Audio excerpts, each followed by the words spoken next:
Hey guys. So today, before we actually begin this is part of my little group activity.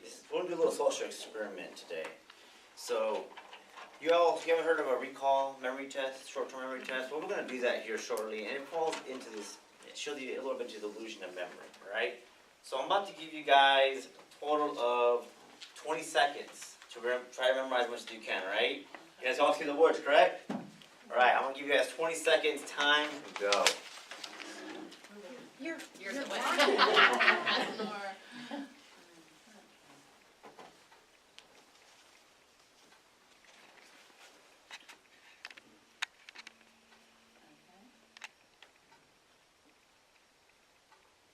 I'll give you 2 more seconds. Alright, boom, we're done. So, this actually plays in a little bit to illusion of memory, and like, here's I thought was a vivid memory, is how many of you guys remember where were you guys at when 9/11 took place? You guys remember all vividly where you guys were at when you heard about it? Well, I remember vividly back in middle school that when I heard about it, and I saw my teacher cry because her husband was in the Air Force, and her husband was an Air Force pilot, so he would be going to war, and she knew this. And so I could vividly, I swear to God, in my soul, I thought I remembered it. I swear I did. But then as I went back to go talk to my friends from my hometown, they pretty much told me like, nope, bro, you were never there. In fact, you weren't even on the premise yet. You weren't even at school yet when that actually all took place. And I thought like, how? Like I argued with them for a long time, and I thought that can't be true. But it ends up being, even though it was very emotional and I had an attachment to it, that's not where I was at. Actually, I just got to school, and that already had taken place earlier before I heard about it. Like, how can that happen? Right? Like, how can this vivid memory I thought I remembered happen? Well, within cognitive psychology, they have memory is not a picture perfect. It's just more like, it's not more like a jigsaw puzzle. And sometimes you get some really bad jigsaw puzzles that ain't gonna fit in there. That's kind of build up on it, and then over time it kind of deteriorates that particular memory. It sounds scary, and it really is.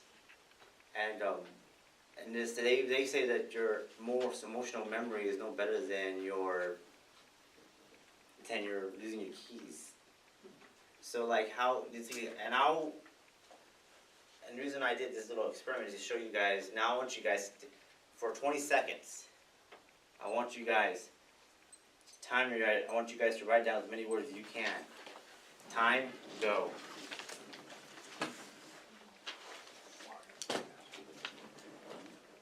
Try to memorize as many words as you can.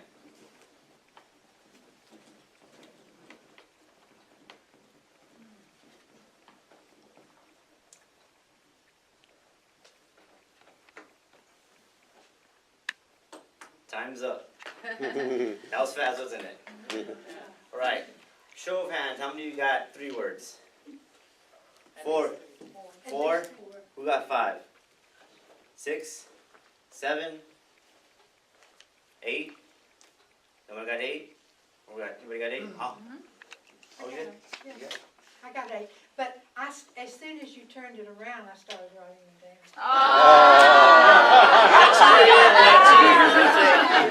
But can I ask you guys a question, just to help you guys a little bit? You guys remember the word sleeping there, right? Correctly? Right. Yeah. I got a 6. No, I didn't have space. It was never on there to begin with. Oh, I did. I knew that was a mistake. So you guys, that's what I just created a false memory just right there. Yeah. Within less than 2 minutes. Because all these words are closely associated with the word sleep.